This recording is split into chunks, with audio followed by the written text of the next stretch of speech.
제가 이제 딸이랑 놀 때, 초등학교 1, 2학년 때부터 커터칼을 쥐어줬어요. 뭔가 이렇게 자르고 할 때. 그래서 이제 이게 종이 같은 거에 칼로 오리잖아요. 자 대고 오려도 손 나가는데, 어쨌건 커터칼을 주고서 딱 한 가지만 강조하는 거예요. 너가 칼을 긋고자 하는 방향에 네 손가락에 있는지 꼭 봐야 돼. 이것만 얘기하는 거예요. 그러니까 칼의 방향이 이렇게 하면 너가 긋고자 하는 방향이 이거야. 그러면 여기 네 손가락에 있는지를 보란 말이야. 이것만 강조하는 거예요. 복잡하게 하면 못 알아들어요, 애들이. 그 어떤 하나의 안전장치를 주는 거죠. 그런 식으로 해서 칼을 일찍 지워줬죠. 그러니까 이게 커터칼은 더 위험하고요. 과도 있죠, 과도. 과도가 좀 덜 위험하거든요. 그 날카로운 정도와 이런 게. 그러니까 부엌에서 과도를 어린아이한테 준다라는 거는 한 5살짜리 애한테 또는 초등학교 저학년 애들한테 과도를 주면서 엄마 요리에 참여시킨다는 거는 다칠 위험을 감수하는 거거든요. 근데 아이를 부엌 요리에 참여를 시키지 않게 되면 여러 가지가 또 이제 사라져 버리는 거예요. 다칠 가능성도 사라지죠.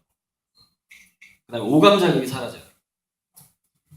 10살 이전에 오감 자극의 강도와 경험과 농도, 이런 것들이 뭐를 만들어내냐면 두뇌 안에서 시냅스 간에 강한 연결을 만들어내요. 그리고 다양한 감각을 경험하기 때문에 셋기를 많이 만들어내요. 셋기를. 오감을 느끼는 것이. 그래서 오감 자극 하는 거예요, 요즘에. 그래서 그 오감 자극 자체가 뭘 만들어내냐면은 아까 제가 말씀드렸던 바로 그 감수성을 만들어내요. 오감 자극이. 그런데 이제 제가 지금까지 그 샤르트르 얘기하고 3살 되면 엄마가 집을 나가라 이런 얘기가 이게 진화 심리학적인 정보예요. 전문 용어로 진화 심리학이라고 그래요. 인간의 심리는 그동안 이렇게 40억 년 동안 이렇게 발달해 오면서 이렇게 돌아갈 수밖에 없구나라는 거예요. 지금 계속해서 경제학상을 받는 사람들이 대부분 진화 심리학을 공부한 사람들이 노벨 경제학상을 받고 있어요. 몇 년째. 제가 이걸 예측을 했어요. 아주 몇 년 전부터. 앞으로 노벨 생리의학상이라는 것은 세포 간의 정보 전달, 수용체 이런 데서 많이 나올 거고, 노벨 경제학상은 그 행동심리, 진화심리학을 바탕으로 한 행동심리에서 많이 나올 거고, 노벨 물리학상 같은 경우는 잘 검출되기 힘든 미시의 세계에 대한 그것이 양자 물리학이든 이번에 노벨상 받은 사람들은 중력파 검출해가지고 노벨상 받았거든요. 그동안 보지 못했던 것들을 보게 해주는 사람들이 노벨상을 받아요. 일본에서 노벨상 받은 사람이 그때 중성미자라는 걸 발견해서 노벨상 물리학상 타고 항상 그런 거예요. 그런데 그러니까 어느 분야가 더 인간이 나아가야 될 그 전망, 더 개발할 수밖에 없는가? 이것도 그 인간의 두뇌의 근본을 가지고 있거든요. 우리 인간의 욕망에. 그리고 뭐냐면 우리의 그 인간 사회의 고통을 완화시키는 그 목적성을 다 가지고 있는 거예요. 그래서 제가 심리학과 감수성을 처음에 강조한 건데, 어쨌건 제가 부엌 얘기로 들어가서 이거 아까 제가 보여주고자 했던 도표인데 어렵지만 쉽게 얘기할 겁니다. 그래서 오감 자극을 안 해버리면은 시냅스 간의 연결이라는 것이 어떤 감동, 감정, 그다음에 오감이 자극되는 강도 이런 것에 의해서 연결되고 끊어지고 하거든요. 기억도 그래서 마인드맵을 하고 오랫동안 기억되는 것은 직접 실험해 본 것만이 오래 기억되고, 이게 다 뭐냐면 이게 오감 자극이에요. 체험형 교육이 좋은 건 뭐냐면은 그것이 두뇌에 착착착 잘 쌓이기 때문에 그래요. 책만 보고 암기하는 교육의 단점은 뭐냐면은 그게 쌓이지 않아요. 그래서 계속해서 막 반복해서 외워야 되는 상황이 발생을 해요. 근데 계속해서 그걸 참고 반복해서 외워야 되는 상황이 발생을 하게 되면 뭐가 되냐면은 돌발 상황이 굉장히 취약한 두뇌가 돼버려요. 왜냐면 돌발 상황은 항상 현장에서 일어나거든요. 오감이 풍부한 그 현장에서 일어나요. 우리가 상상으로 사고 친다고 실제 사고가 벌어지는 건 아니잖아요. 상상으로. 그래서 모든 그 인간 사회에서 실질적인 문제라는 것은 우리 몸을 중심으로 우리 몸 주변에 있는 환경과의 문제, 여기서 발생을 한단 말이죠. 이것을 잘 해결하는 애가 돼야 되는데 그래야지 인정을 받는 거거든요. 요즘에는 대부분 인턴십으로 한단 말이에요. 그것을 그 돌발 상황을 잘 해결하는지 못하는지를 끊임없이 테스트를 해요. 그래서 갈수록 취업하기는 어려워집니다. 앞으로는 취업하는 그 퍼센트도 줄어들지만 그러니까 부엌에서 그러니까 예전에 우리가 이제 인류가 두뇌를 발달시킬 때는 세 가지란 말이에요. 사냥, 번식, 요리. 그러니까 그 짝짓기에서의 그 선택의 문제. 짝짓기를 위한 노력. 그다음에 사냥. 어떻게 나는 맹수로부터 공격을 당하지 않고 내가 먹을 만한 것들을 사냥할 것인가요? 그리고 굉장히 중요했던 문제가 요리였어요. 요리. 어떻게 해야 이걸 맛있게 먹을까? 어떻게 나눠 먹을까? 막 이런 거. 잡아와서. 불에다가 구워 먹어보니까는 소화도 잘 되고 배가 더 든든하네. 설사도 안 하고. 그냥 앞으로 불에다 구워 먹자. 후추를 좀 쳐먹어보니 치니까 누린내도 안 나고 그러네. 그렇게 요리가 발달을 하잖아요. 그래서 인간의 두뇌의 오감을 궁극적으로 살리는 것 중에서 현대 아파트 안에서 살아남아 있는 유일한 자극이 요리밖에 없더라는 거예요. 요리가. 무슨 얘기냐면 사회에 나가서 실질적인 현장에서 돌발 상황을 대처할 수 있는 그 능력을 줄 수 있는 공간이 집안에서 부엌밖에 없더라는 거죠. 부엌밖에 없어요. 그래서 왜 3살 때 집을 나가라고 하느냐? 지가 밥을 해 먹어야 돼. 3살 때부터. 밥을 해주는 사람이 없잖아. 부엌에서 해 먹어야 돼. 고추장 치면 무슨 맛이 나고 너무 맵다. 다음부터 좀 조금 쳐야지. 참기름 치면 더 잘 비벼지고 가위로 썰어야 되고. 그래서 예전에 천재들이 그러니까 우리나라 경제를 일으킨 천재들의 그 어린 시절로 돌아가 보면은요, 엄마 아빠는 들판에 다 나가 있어요. 왜냐면 일손이 많이 들어갔잖아요. 농촌에서. 그래서 요리를 주로 누가 했냐면 초등학교 4학년 누나가 좀 보통 요리를 합니다. 집에서 해가지고 그러면 이제 유치원생이 옆에서 그걸 이렇게 보는 거예요. 저렇게 비빔밥을 만들어서 먹는구나 뭐 이런 식으로. 그래서 애들이 시골에서 자라기도 했지만 자기가 직접 요리해서 뭔가를 끼니를 해결하는 경험이 굉장히 많았어요. 옛날에. 그게 돌발 상황의 대처 능력을 만듭니다. 그런데 어쨌건 지금 시골 환경도 아니고 자연 환경이라는 것은 언제 벌이 날라와서 날 쏠지 모르는 환경이거든요. 그런 상황에서 벌에 쏘이면은 벌이 쫓아오면 물속으로 들어가야 돼 등등등 선배들이 막 가르쳐 주잖아요. 시골에서 살다 보면. 그런 게 지금 없으니까 지금 뭐 가상현실이고 게임 주로 많이 하고. 그러니까 지금 현대 애들을 어떻게 그 실질적인 두뇌 안에서의 그 오감의 자극을 통해서 그것이 이제 또 직접 현장에 나갔을 때 현장에서 돌발 상황에 대처할 수 있는 능력을 어떻게 만들어줄 것인가 했더니 직접 밥을 해먹게 해야 된다는 거죠. 밥, 반찬 이런 거. 그래서 방식을 어떻게 바꿔야 되냐면 엄마가 항상 피곤해야 돼. 역시 피곤할 거리가 있어야 돼.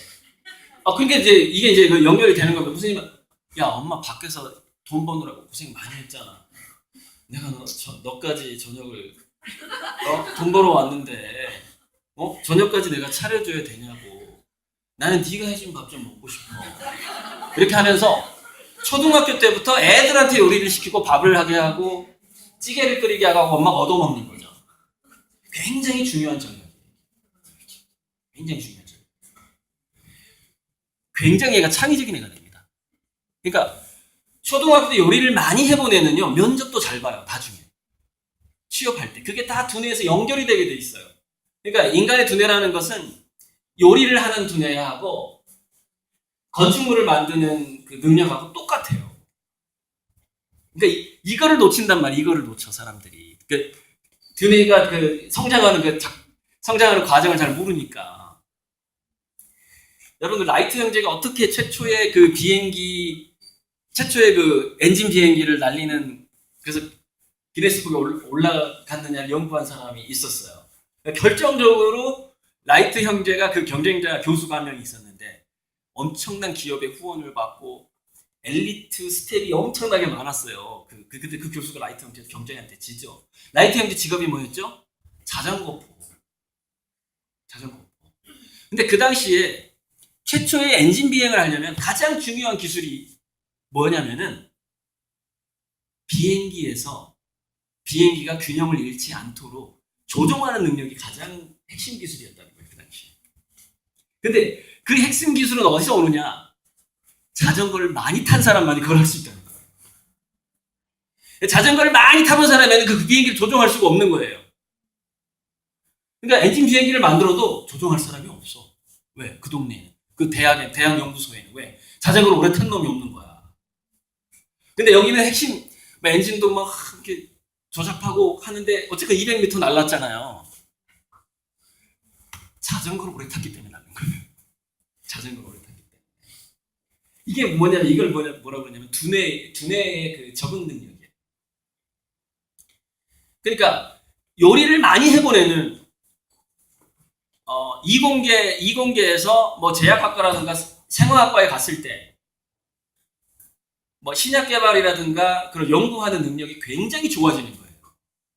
초등학교 때 요리를 많이 해봐야 노벨상하고 직결됩니다.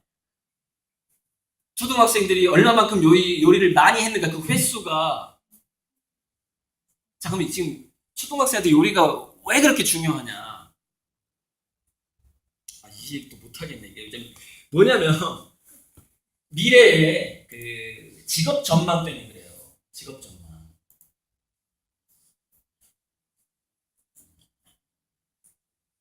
자, 직업 전망.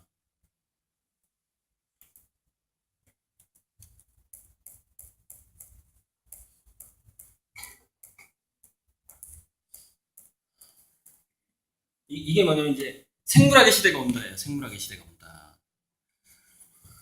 그러니까 무슨 얘기냐면, 미래 사회라는 것은 어쨌건 오가닉이 굉장히 중요해져요. 그러니까 우리 식생활이라든가 살아있는 그 기관이 있는 거, 그러니까 세포에 대한 감각이 굉장히 중요해져요, 앞으로는. 직업에서 장기적으로 갈 수 있는 직업이 제가 봤을 때는 세포를 다루는 직업 말고는 없어요. 요리도 일종의 세포를 다루는 직업이라고 보시면 돼요. 식물세포, 동물세포를 다루잖아요. 그죠? 그 다음에 뭐, 신약 개발이라든가 미생물을 연구한다거나 바이오 계통에서 일을 하게, 다 세포를 다루는 거예요. 세포. 그러니까 무슨 얘기냐면, 지금 인간이 더 도전해야 될 분야가 몇 군데가 남았는데, 우주, 신해적, 그 다음에 원자 이하의 미시적인 물질 세계, 그리고 마지막 남아있는 게 세포입니다. 인간은 아직 세포를 다 이해를 못하고 있거든요. 살아있는 세포를. 어느 정도 이해를 못하고 있을까요, 인간이?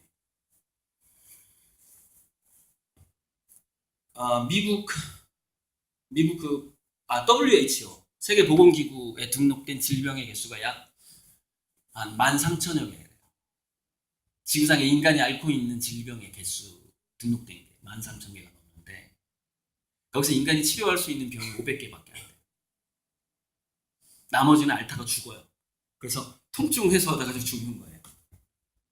지금 인간이 앓고 있는 질병 중에서 우리가 치료할 수 있는 질병이 4%밖에 안 됩니다. 96%를 치료할 수가 없어요. 모르셨죠? 왜냐면 흔한 질병만 보니까. 뭐 암, 당뇨병 이런 것만 보니까. 암도 최근에 성공하고 있어요. 지금까지 암 치료율이 8%인가 그래요. 8%. 92%는 죽어야 돼, 암 걸면. 지금까지 그랬어요. 이게 지금 조금씩 올라가고 있어요. 이제 드디어. 그리고 또 뭐야? 우리 인간의 DNA가 전체 쭉 풀어서 설계도를 보거든요. 보는 데까지 왔거든요. 근데 정확한 해독은 2%밖에 못해요. 인간의 DNA 중에서 98%가 어떤 기능을 하는지 몰라, 인간이 아직. 근데 그걸 알아도 적용이 안 돼요. 왜 적용이 안 되냐? 진짜 복잡해요, 세포는. 자, 사람이 똑같은 유전자인데, 얘네들이 그 중국 공연 중에 변검이라고 해서 변검. 아니, 똑같은 유전자인데 이게 이 사람한테는 이런 작용을 하는데, 이 사람한테는 다른 작용을 하는 거야. 공식은 똑같은데, 몸이 바뀌면은 얘가 달리 움직이네. 그 왜 그런가 봤더니 DNA를 촉발하는 스위치가 인체 체내에 너무 많은 거야. 그게 한 60여 가지, 80여 가지 되는 거예요. 무슨 얘기냐면은 그 DNA가 작동을 하느냐 하지 않느냐에 대한 스위치가, 자, 이 형광등 스위치 딱 보면 저 하나 있죠. 80개가 있는 거예요. 불 켜는데 한참 걸리겠죠. 뭘 눌러야 켜지는지 모르는 거예요. 지금 그러고 있어요, 인간이. 질병의 극복의 문제가요. 쉬운 문제가 아니에요. 하지만, 그러면 의대 보내야 돼. 이것도 아니에요. 그게 왜 그러냐면, 그 질병을 극복하는 문제의 상당 부분을 인공지능이 도와주게 돼요. 아까 제가 말씀드렸잖아요. 인공지능이 질병 연구한다고. 그러니까 의학 계열에서도 극소수의 5% 정도만 창의적인 의사로서 살아남게 돼요. 이 사람이 아마 그 DNA 분석하는 회사의 CEO일 텐데, 앞으로 의학은 데이터 과학이고 80%가 인공지능으로 대체된다. 지금 그러니까 의사의 20%가 어떤 일을 하게 되는데, 근데 이게 허드렛 일을 하게 되는 거고, 실질적으로 나 의사라는 프라이드를 갖게 되는 의사는 5%밖에 안 돼요. 80%는 일단 실직해야 되고, 급속도로 바이오 쪽으로 인공지능이 들어오고 있단 말이죠. 그래서 제가 명문 고등학교에 가서 강의할 때 꼭 하는 얘기가, 그 다음에 중고등학교 이렇게 공부 잘하는 애들한테도 자주 강의를 할 때, 그 중에서 한 50% 정도는 의대 지망생이에요. 의과대학에 가거든 반드시 미생물 공부를 해라. 미생물 공부하지 않은 의사는 다 잘린다. 앞으로. 세포에 대해서 세포 생물학하고 미생물학을 하지 않으면 너는 의사 직장 잘리고 갈 데가 없어. 반드시 복수 전공을 해야 돼. 이렇게 조언을 해줍니다. 거기 아니면, 그러니까 그런 연구 능력, 세포에 대한 연구 능력이 없으면은 6년 동안 비싼 수업료 내고 의대 나왔는데 실업자 돼요. 실업자 됩니다. 근데 실업자가 안 되는 방법이 있긴 있어요. 그게 뭐냐면은 저기 동남아나 아프리카로 가면 돼요. 보내고 싶으세요?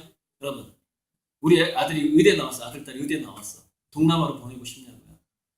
거기 엄청난 전염병에다가 언제 무슨 뭐 테러 있을지도 모르는 그 위험한데, 필리핀 보세요. 필리핀 얼마나 위험한지. 한국 사람들 얼마나 많이 죽어나갑니까? 총 맞아. 거기 보내고 싶냐? 방법은 그거밖에 없는데. 선진국에서는 취업할 수가 없어요. 엘리트들이. 선진국일수록 인공지능 오면서 더 빨리 들어온단 말이에요. 그리고 우리나라가 가장 많이 들어와요. 최고의 기술이. 그러니까 미국에서 잘 나가는 인공지능 이런 회사들이 실험을 전부 한국에서 해요. 네. 휴대폰 좋은 거 나오면 한국에서 해요. 그러니까 뭐 옛날에 모토로라, 뭐 애플 이렇게 있잖아요. 그다음에 뭐 헐리우드 영화 같은 거 나올 때 한국 개봉이 굉장히 빨라요. 그래서 한국에서 흥행하나 안 하나 이렇게 본대요. 지금은 이제 거의 전 세계가 동시에 오픈하는 경우가 많은데, 한국에서 잘 되면은 이건 아프리카에서 잘 팔릴 거고 동남아에서 잘 팔릴 거고. 이게 테스트베드라고 해요. 테스트베드. 실험실. 워낙에 빠르니까 얼리 어답터들이 많고. 그러니까 이 전통이 계속 이어지는 거예요. 그러니까 뭐 좋은 로봇만 나왔다면 한국으로 오는데, 단지 제가 아까 그 벡스터라는 제조 로봇이 한국에 못 들어온 이유 말씀드렸죠. 너무 인기 있어가지고 못 들어와버린 거예요. 거기서 다 팔려버려가지고. 지금 대량 생산하고 있어요. 모든 그 제조 로봇 같은 것들 대량 생산하고 있고, 인공지능을 계속해서 테스트하고 있고, 인공지능은 복제가 굉장히 쉽거든요. 프로그램이라서, 소프트웨어라서. 근데 로봇은 복제하기가 쉽진 않죠. 제조업이잖아요. 그래서 그 미래 직업을 그렇게 전망을 하는 거죠. 이거 3번, 책상에 앉아서 배울 수 있는 일은 다 사라진다. 다 사라진다. 왜 책상에 앉아서 뭔가를 일을 배운다는 건 뭐예요? 머리로 배운다는 얘기잖아요. 근데 인공지능은 발달 속도가 빠른 데다가 복제가 쉽기 때문에 몸이 참여하지 않는 직업부터 빨리 먼저 없어져 버리는 거예요. 그래서 세 가지가 필요하죠. 나의 몸이 그 현장에 꼭 있어야 되는 직업. 나의 몸이, 머리가 아닙니다. 몸이. 근데 그 현장은 의외성과 복잡성이 있을 것. 근데 보세요. 나의 몸이 거기 있어야 되고, 내가 참여하는 그 일에 의외성과 복잡성이 항상 있어야 돼. 자, 그런 게 별로 없어요. 인간의 그 세포의 복잡성, 미시세계의 복잡성, 아까 제가 그다음에 인간 관계의 복잡성, 인간 관계의 복잡성을 연구하는 게 심리학, 특히 진화심리학. 진화심리학은 세포하고 인간 관계의 심리가 결합된 거죠. 세포의 역사하고. 그러니까 전망이 있는 직업, 전망이 있는 학문은 다 저 세 가지입니다. 현장성, 의외성, 복잡성이 없는 건 전망이 없어요. 자, 그런데 현장성, 복잡성, 의외성이 있는 데서만 인간이 일을 하게 되고, 그게 없는 데서는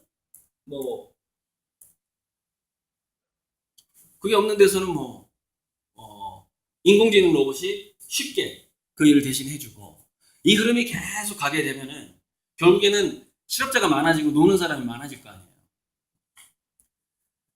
이 얘기는 마음이 하고 가야 됩니다. 그래서 부엌에서 요리시키는 거, 이거 절대 놓치면 안 돼요.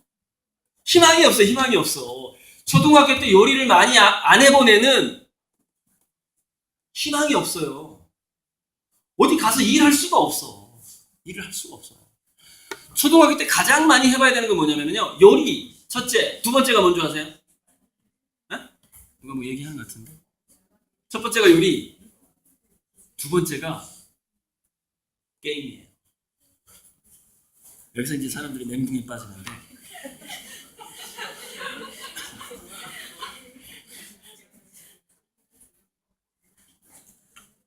자, 보세요. 집에 가셔서 무인 주차장에 대한 기사를 한번 검색해 보세요. 그러면은 무인 주차장은 로봇이 그 아마존에서 일하는 로봇이랑 똑같은데 패널 로봇이에요. 그 바퀴가 달려 있는. 이게 자동차 속으로 들어가서 자동차를 떠요. 그래서 자동차를 옮기는 거예요. 로봇이. 이게 무인 주차장 시스템인데, 아니면 주차장 자체가 살아 움직이는 빌딩 주차장처럼, 그죠? 그것도 거의 무인으로 자기가 하잖아. 셀프잖아, 셀프. 그것도 무인 주차장인데, 근데 이게 거기는 이제 그 기계 고장난 걸 대비해서 한 사람 경비가 있죠. 경비가 여러 가지 일을 하죠. 근데 예전에는 그 지상 주차장을 사람이 대신 주차를 해줬는데, 이제 그게 로봇이 들어왔단 말이에요. 로봇이 차를 떠가지고 옮겨주는데,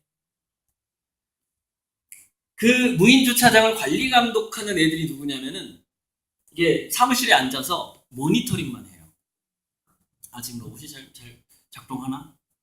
뭐 고장난 로봇 없나? 이러면서 이제. 근데 그 모니터링이 어떻게 나오냐면은, 그 로봇이 잘 작동하고 있다. 지금 예서 항공기라든가, 이게 중기계, 포크레인 같은 중기계라든가 이런 데 곳곳에 센서가 달려있거든요.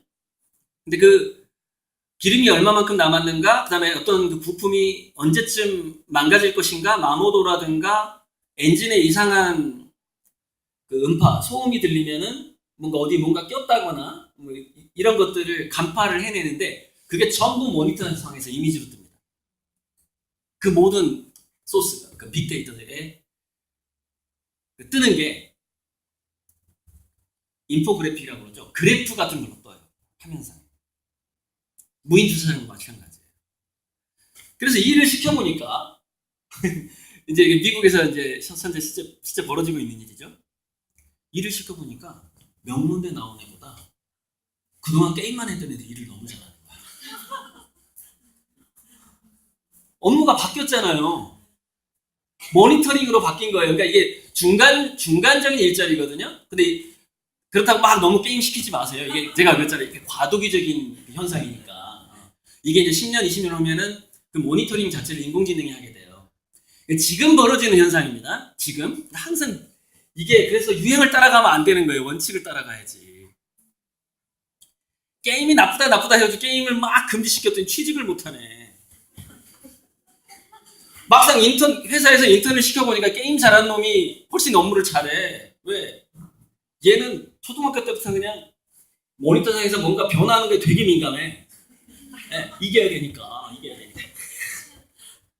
그래서 얘는 그 모니터가 굉장히 크잖아요. 그런 어떤 첨단 회사에 가면은. 그죠? 그러면은 워낙에 표시해줘야 되는 그 정보가 많다 보니까 약간의 변화가 저 구석에서 깜빡깜빡거리는 거예요. 그걸 빨리 발견을 해야 되거든요. 생각해보세요. 전자오락 했던 애가 빨리 발견하겠어요? 책 봤던 애가 빨리 발견하겠어요? 생각을 해보세요. 두뇌라는 것은 그 업무에 적응하게 돼 있는데 지금 그래가지고 미국에서 잘 취직하는 애들은 게임 잘했던 애들이고 열심히 책 봤던 애들이 더 취업률이 낮아요. 과도기적으로. 그러니까 여기서 중요한 건 뭐냐면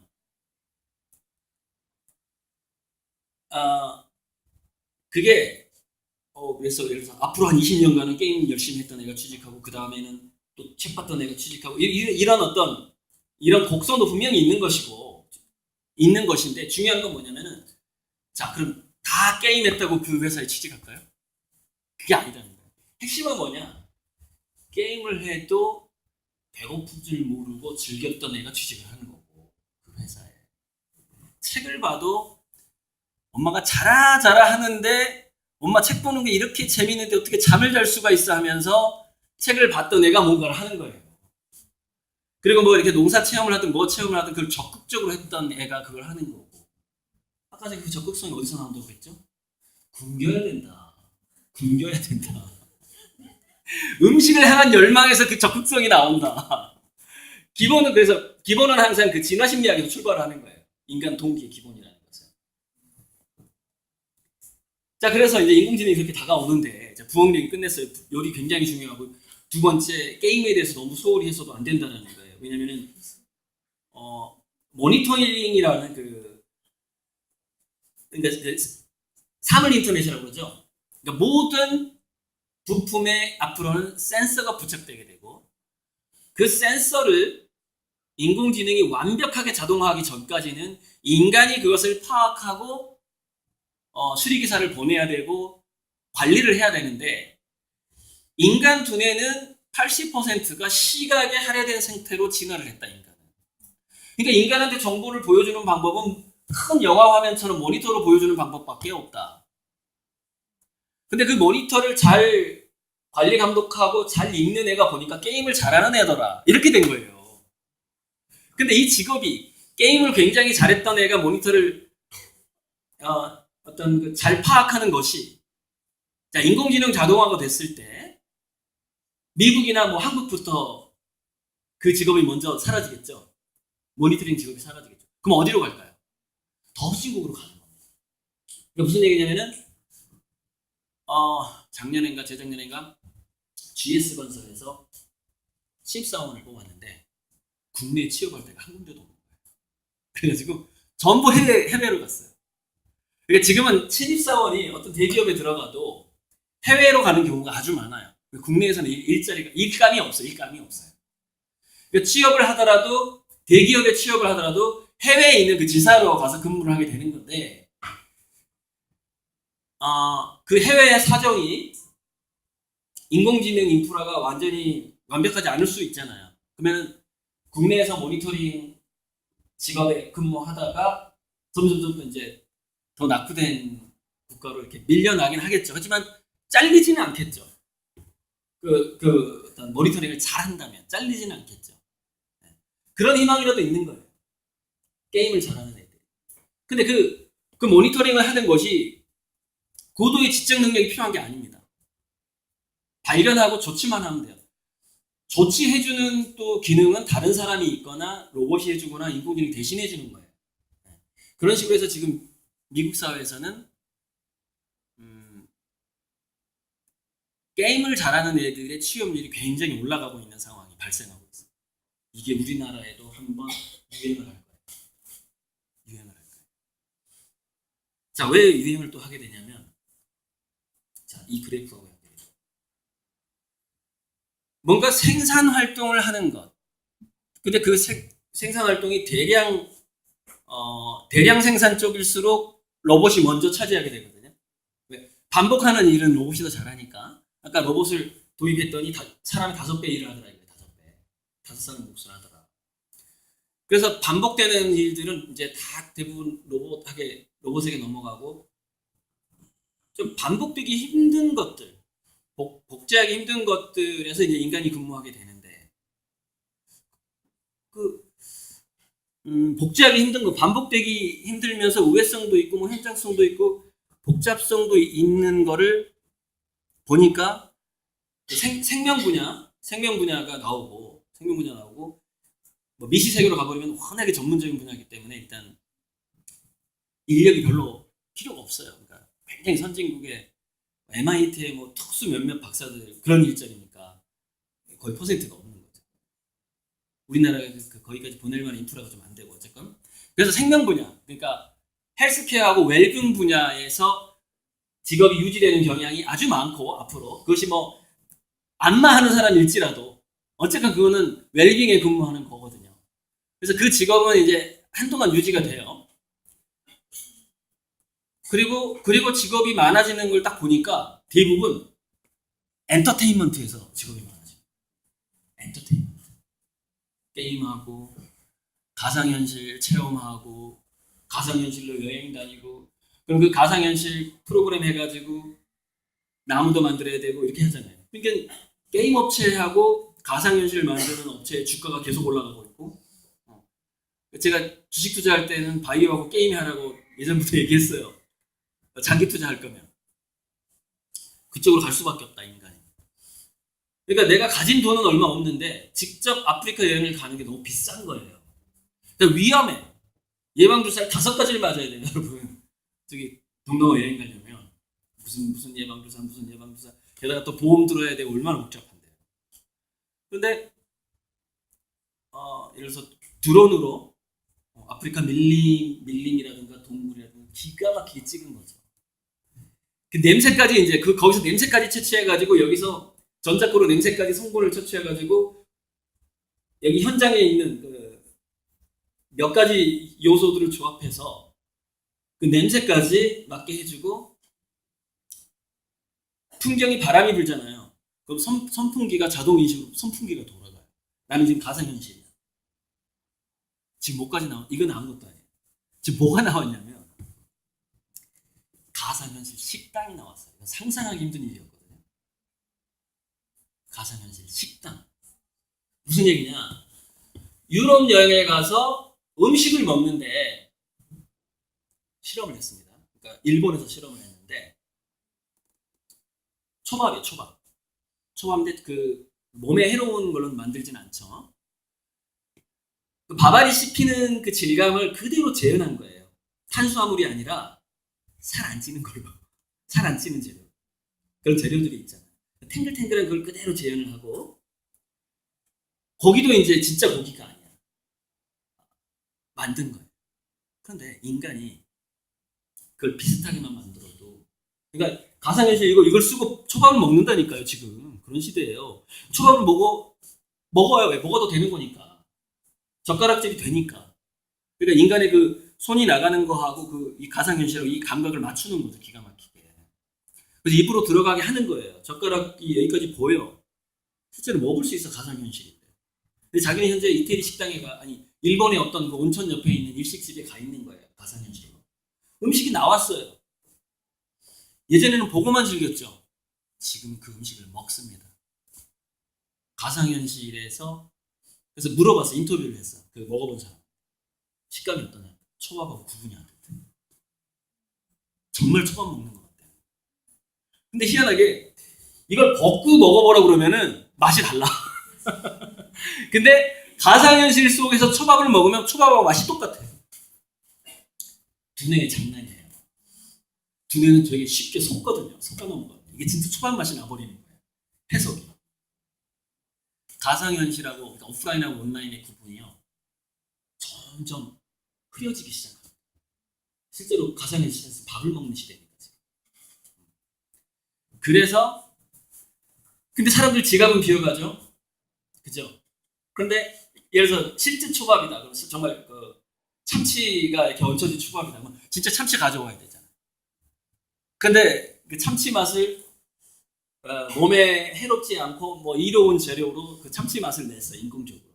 인공맛 내는 기술 굉장히 좋아졌잖아요. 그렇게 초밥을 만들었는데 실제 초밥 단가는 이거 한 덩어리에 1,000원인데 이건 한 200원이야. 나 일본까지 여행 가서 초밥 먹을 여유는 없어. 근데 친구가 그래. 야, 그 가상현실 식당 가봤어? 맛이 완전 똑같은데 그거 먹어도 살도 안 찐대. 그리고 거기다 있잖아. 너 혈액 조사를 한 다음에 그 가짜 음식에다가 네 몸에 좋은 그 약물을 투입해 준대. 야, 가상현실 식당 즐기면서 너 몸 건강해지는 거야. 미래 의학은 다 그렇게 바뀌어. 내가 병원에 가는 줄도 모르고 치료가 돼버려요. 병원에 갈 필요가 없어요. 음식에 약품이 하게 되고요. 원격으로 내 DNA를 바꾸는 기술이 나오게 되고요. 비침습 의료라고 그래가지고 패치만 붙이면 뭐 질병이 낫는 그런 방식으로 갑니다. 고통이 완전히 사라져가는 거예요. 치과 치료의 문제도 분명히 또 다른 진화가 있을 것 같긴 한데 아직은 좀 어려운 문제죠. 이빨 치료의 문제가. 자, 이런 식으로 가니까 어떻게 되냐? 기존의 게임을 하고 가상현실을 굉장히 좋아하고 했던 애들의 일자리가 갑자기 늘어나 버리는 거예요. 사람들이 지갑이 빌수록 가상현실은 더 잘 돼. 왜 10분의 1 가격으로 내가 그걸 느낄 수 있으니까. 10분의 1 가격으로 그 담배 맛을 그대로 느낀다고 쳐봐. 니코틴이 들어가. 그럼 그거 사죠. 이건 담배법상 걸리고 이건 담배법 안 걸려. 뭔가 예를 들어서 건강 보조식품 담배야. 근데 맛은 똑같고 느끼는 건 똑같아. 근데 이 가격이 10분의 1이에요. 사람들 다 이거 피죠. 그런 방식으로 바뀌어버린다는 거죠. 그러니까 이런 시대가 오고 있기 때문에 지금 과감하게 일단 첫 번째 부엌에서 애를 노동을 시켜야 돼요. 요리를 하도록 유도를 해줘야 돼요.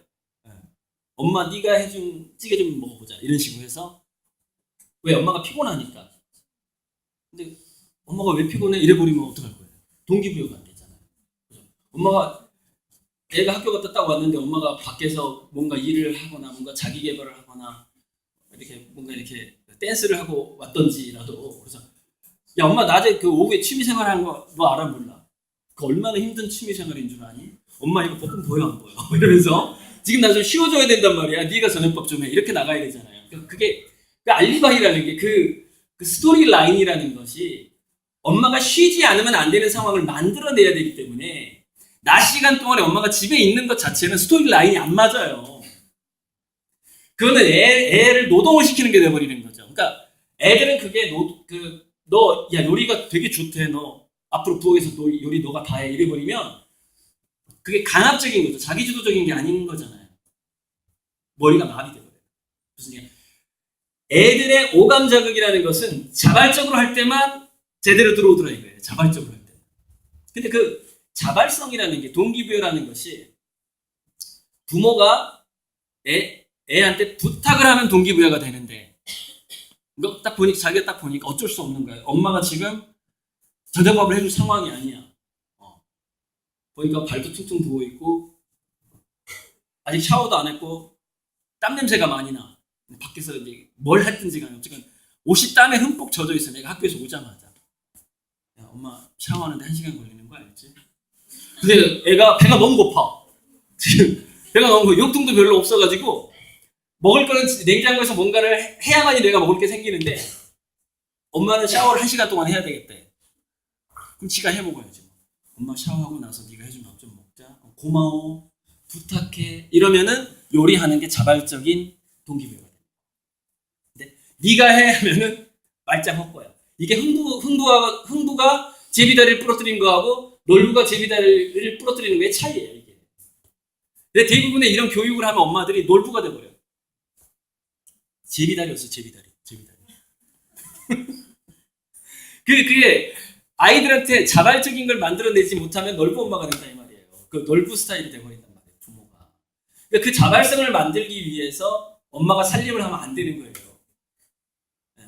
이제 거기까지 제가 설명을 해드렸고, 일자리 놀자리 변화, 그러니까 현실과 가상현실이 이제 합쳐지는 미래의 트렌드를 봤을 때는 애들이 게임을 좋아한다고 해서 너무 나무랄 일은 아니라는 거예요. 나무랄 일이 아니다. 자, 그렇다면은 도저히 다른 방법으로 자발적인 활동을 내가 우리 애를 바꿔줄 자신이 없다. 우리 애는 너무 게임에 중독돼 있다. 내가 말리면 친구 집에 가서 하고, 그 친구 엄마가 말리면 PC방으로 가고 이런다. 그럼 어떻게 하는 게 좋을까? 엄마가 돈을 벌어서 지구상에서 가장 비싼 가상현실 게임방을 초등학교 때 데리고 다니는 방법밖에 없어. 그러면 긍정적으로 바뀌어버려요. 자, 그거를 금지하면 어떻게 되죠? 계속해서 싸구려 게임만 하게 됩니다. 왜? 내가 돈을 지원해주지 않았잖아. 야, 너 고급 게임하라고 돈을 안 줬잖아, 내가 애한테. 계속 싸구려 게임만 해. 싸구려 게임. 최첨단 게임은 못해. 지금 최첨단 게임이 한국에 있겠어요? 미국에 있겠어요? 비행기 타고 미국 가는 겁니다. 애를 데리고. 너가 게임을 좋아하니까 내가 검색을 딱 해보니까 있잖아. 미국의 MIT 공대 옆에 무슨 그 실험실이 있는데 체험 신청하면 체험을 해준대. 인터넷으로 엄마가 체험을 신청해놨어. MIT 공대. 가자, 게임하러. 비행기 타. 학교 한 달 동안 휴학계 내고 갔다 오자. 이러면 얘가 어떻게 변할까요? 게임업계 선두주자가 되지 않죠. 그럼 걔가 취직 못할까요? 이런 추세인데 지금 가상현실이 엄청나게 뜨고 있고 일자리 많아지고 있는데 엄마가 비행기 타고 미국까지 가서 가상현실 게임을 시켰어. 성공 못할까요, 걔가? 반드시 시도도 합니다. 애매한 상황에 처하지 말라는 거예요. 애매한 상황. 중요한 것은 애가 자발적인 동기부여가 될 수 있는 자극은 반드시 있어야 되는데 애매한 상황은 뭐냐면 엄마가 어떤 미래 성공에 대한 정답을 가지고 있고 역순으로 생각을 해요. 그러니까 뭐냐면 서울대를 딱 상정했다. 서울대를 상정했어. 그럼 수능 몇 점, 생기부는 어떻게 나와야 되고 자소서는 누구한테 맡겨야 되고 역순으로 이렇게 생각하고 얘가 초등학교 5학년이면 그럼 지금 수학 단계는 이 정도 이렇게 역순으로 생각하죠. 이게 왜 실패할까요? 얘가 고등학생 됐을 때는 아예 대학이 사라질 수가 있어요.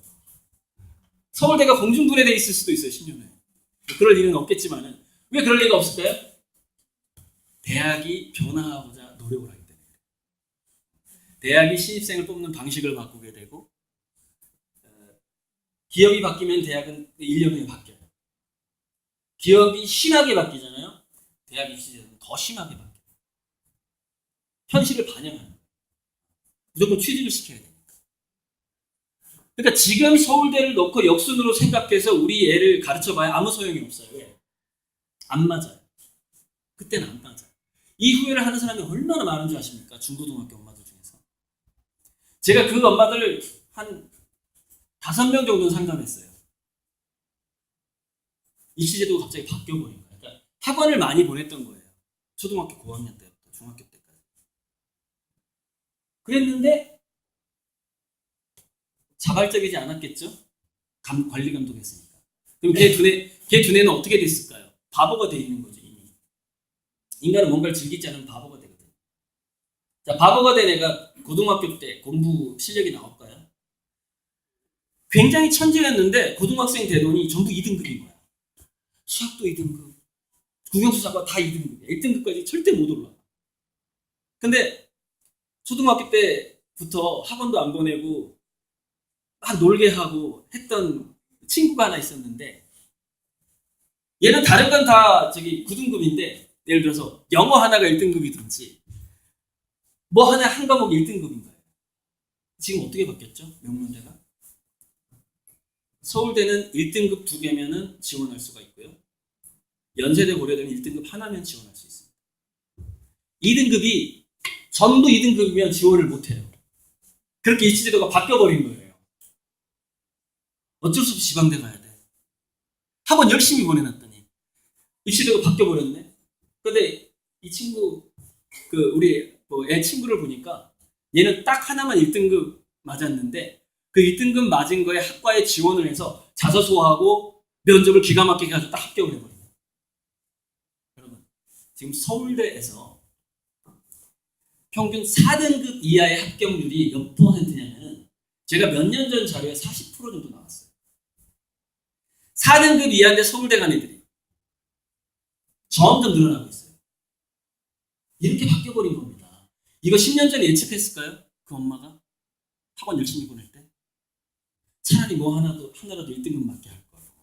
근데 뭐 하나라도 1등급 맞는 애는, 얘가 평균적인 IQ였을 때 뭐 하나라도 1등급은 누가 맞아요? 그걸 즐겼던 애만 1등급.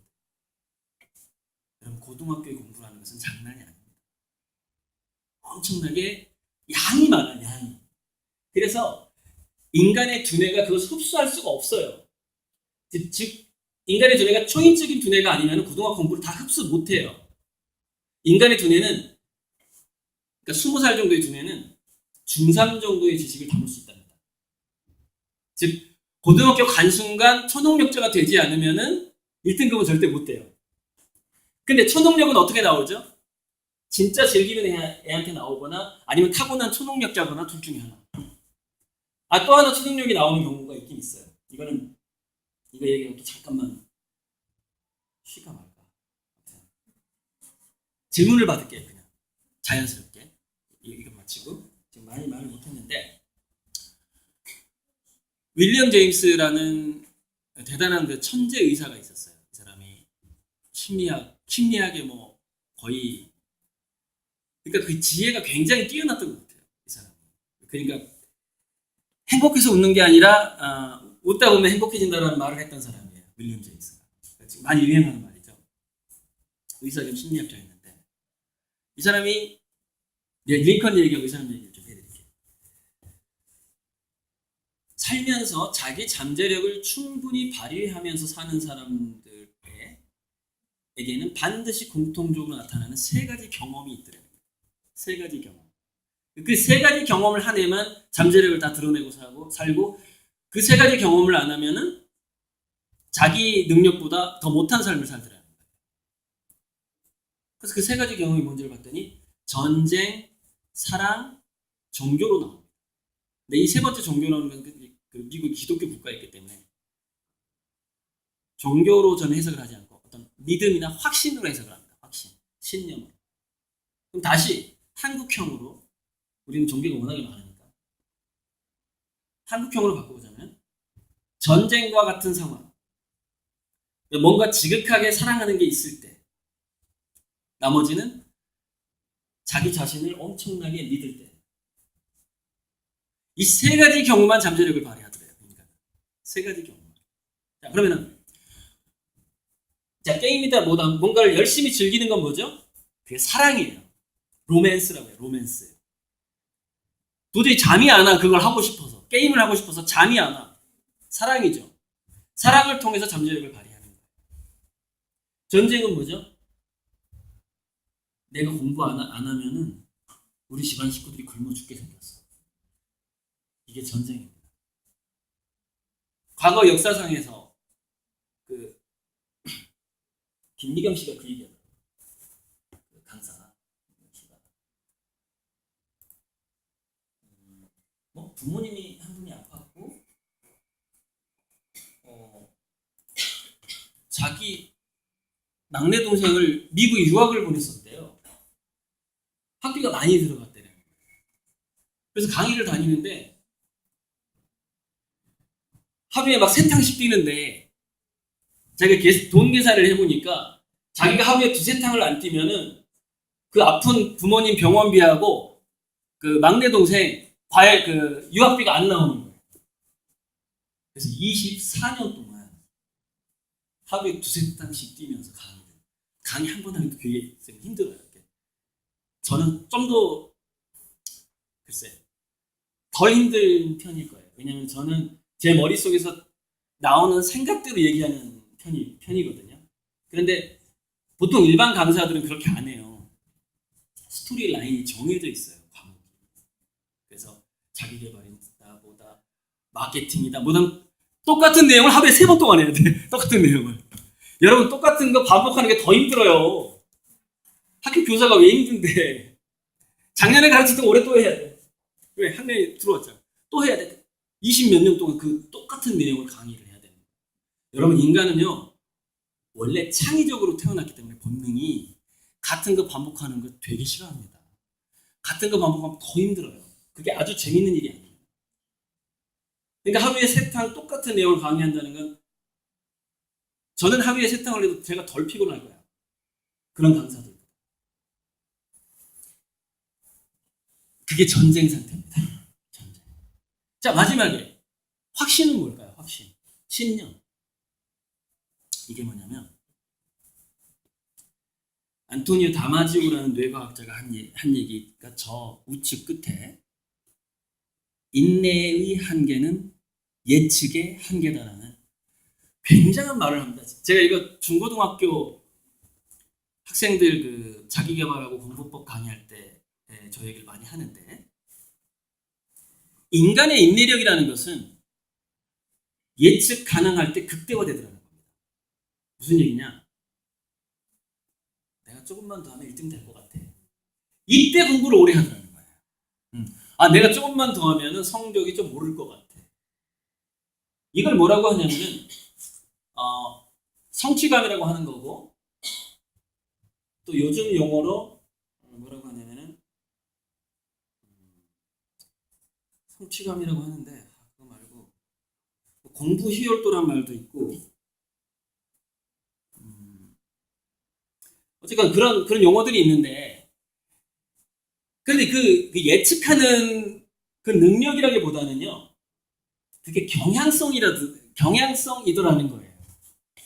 무슨 얘기냐면 똑같은 두 아이가 있었는데 둘 다 IQ도 비슷하고 다 비슷한 애인데 한 애는 자기가 할 수 있을 거라고 생각하는 거예요. 어떤 일을. 한 애는 할 수 있을까라고 약간 의심이 약간 더 많은 거예요. 근데 믿음이 많은 것은 우리 인간의 두뇌에서 어떻게 작용을 하게 되냐면은 될 거라고 예측하는 거예요. 믿음이 많은 거예요. 내가 하면 될 거라고 예측하는 거예요. 그렇게 말을 바꿔볼 수가 있어요. 거기서 인내력이 나오더라는 거예요.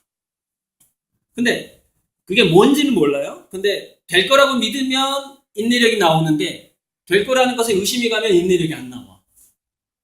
이 상황이 계속 발생을 합니다. 계속 발생. 그래서 결국 믿는 대로 돼버려요. 그게 한두 달 사이에는 드러나지 않거든요. 10년, 20년 지나면 믿는 대로 바뀌어 있어요. 인간. 바뀌어 있습니다. 꿈을 이뤘어. 계속 믿었거든요. 계속 예측했거든요. 자기가 할 수 있을 거라고 예측했거든요. 근데 예측이 약했던 애는 뭐예요? 예측을 그 미래 비전을 자기가 그 세계에 갈 거라는 그 믿음 자체가 약했기 때문에 그만큼 인내심이 안 나오는 거예요. 그래서 시간 투자를 더 못하게 된 거예요. 거기에. 그래서 실패하게 된 거예요. 자, 그러면은 미래를 낙관하고 예측하는 그 경향성은 어디서 나올까요? 어디서? 그게 작은 성취를 자주 경험할 때 나온대요. 그런데 그 성취감을 느끼는 것을 자주 경험하는 게 두뇌에서 도파민이 나오는 건데, 그러니까 도파민 체험을 많이 하면은 미래에 대한 확신과 그 예측도 좋아지고요. 실제 예측도 좋아져요. 그러니까 미래 예측을 아주 잘하는 사람의 두뇌는 도파민의 민감성이 좋습니다. 몸이 미래를 감지하고 두뇌 안에서 도파민을 조절함으로써 어떤 감을 잡게 돼요. 감.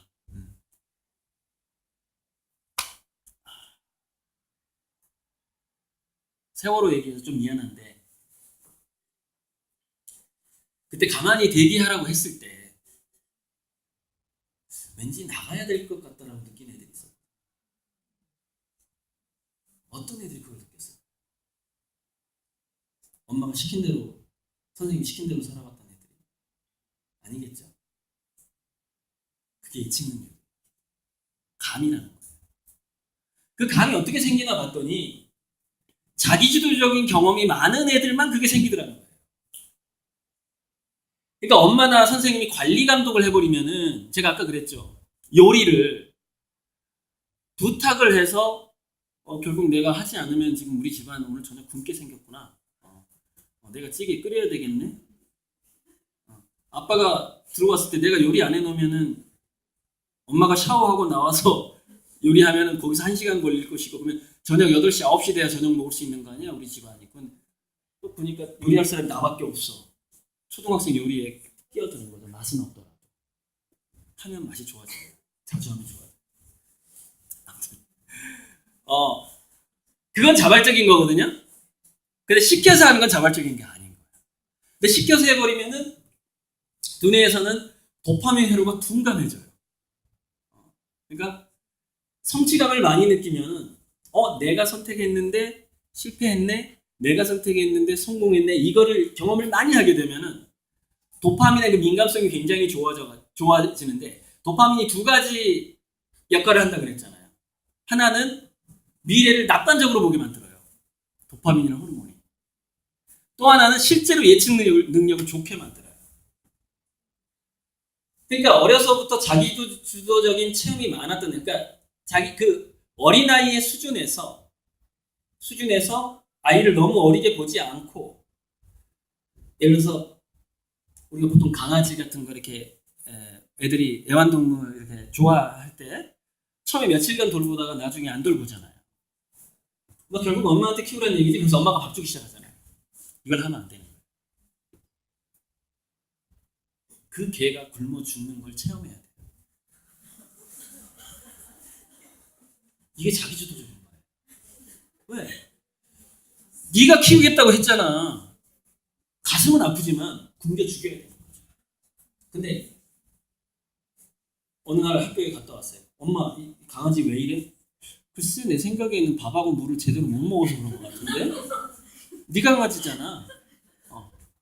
그래? 병원에 데려가 볼까? 네가 데려가. 네 강아지 네가 키우겠다고 했잖아. 근데 이게 자연스러워야 돼. 그게 그 애한테 그 책임을 저보게 하는 게 많이 죽일 수 있어요. 이게 자기주도성인데 거기에서 이 개가 아팠다가 뭘 먹이니까 또 예를 들어서 다시 살아났어. 이런 체험들이 진짜 자기주도적인 체험인 거예요. 자기가 다 이렇게 해야 되고, 예체능 체험이 왜 또 자기주도적인 체험이냐면 인간은 영어, 수학, 과학에서 성취감을 못 느낀대요. 무슨 얘기냐? 영어, 수학, 과학 같은 그런 과목이라는 것은 최고수는 누구죠? 대학 교수하고 노벨상 탄 사람들이죠. 그죠? 거기서 진정한 성취감을 못 느낀대요. 왜냐면은 내가 이거 몇십 년간 해야 되는가? 이렇게 생각한다는 거예요. 영어, 수학, 과학 시켜버리면. 왜? 끝이 없어. 끝이 없는 거야. 내가 문제집을 한 번 풀었는데 옆집 누나 형을 보니까 문제집이 이만큼 쌓여있어. 와, 이거 풀기 시작하면 저거 다 풀어야 되는 거 아니야? 이거 언제 끝나? 공교육의 문제점이 뭐냐면은 애들의 두뇌에서 도파민 민감성을 완전히 죽여버린다는 문제점을 알고 있어요. 그래서 공교육을 제대로 다닌 학생일수록 자기 미래에 더 비관적이고 더 의심하고 예측 능력은 더 떨어지게 돼요. 더 떨어지게 돼요. 제가 이 강의 끝나고 오산 중앙도서관에 가서 누구를 만날 거냐면 정선주 작가를 만나기로 약속이 돼 있어요. 그래서 이제 울산중앙도서관에서 이 정선주 작가가 학력 파괴자들의 그 저자예요.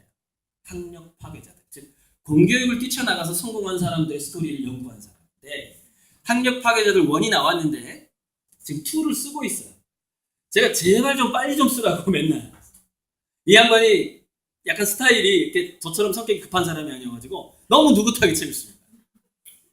그러니까 그 학력 파괴자들 1에 나왔던 사례 말고 또 사례가 풍부하게 있다는 거예요. 자, 그러면 그 사례들을 쭉 모아보면은 결론이 뭐냐? 공교육은 인간을 멍청하게 하고 창의력을 떨어뜨린다. 공교육은 빨리 벗어날수록 성공한다. 이렇게 답이 나와요. 근데 이게 점점점 맞아떨어지고 있는 거죠. 무슨 얘기냐? 학교를 다 자퇴시키는 얘기가 아니라 공교육을 엄마 중심적으로 활용하라는 거예요. 공교육에 따라가지 말고 실제 어떤 원칙을 세우고 정말 진화심리학적인 원칙을 세워야 돼요.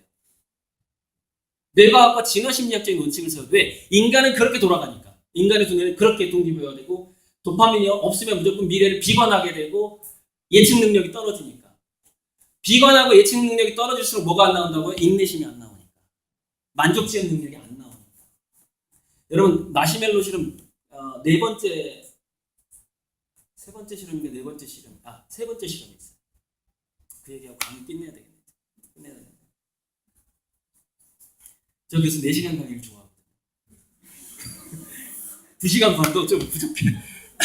4시간 정도는 해줘야 되는데 4시간 강의 하는 데 있어요. 그러니까 교육청에서 학부모 이렇게 초청해서 학부모 연수 하잖아요. 4시간.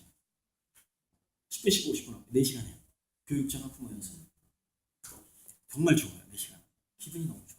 이게 체계적으로 강의가 되는데 이게 아무튼 자 마시멜로 첫 번째 실험은 뭐냐?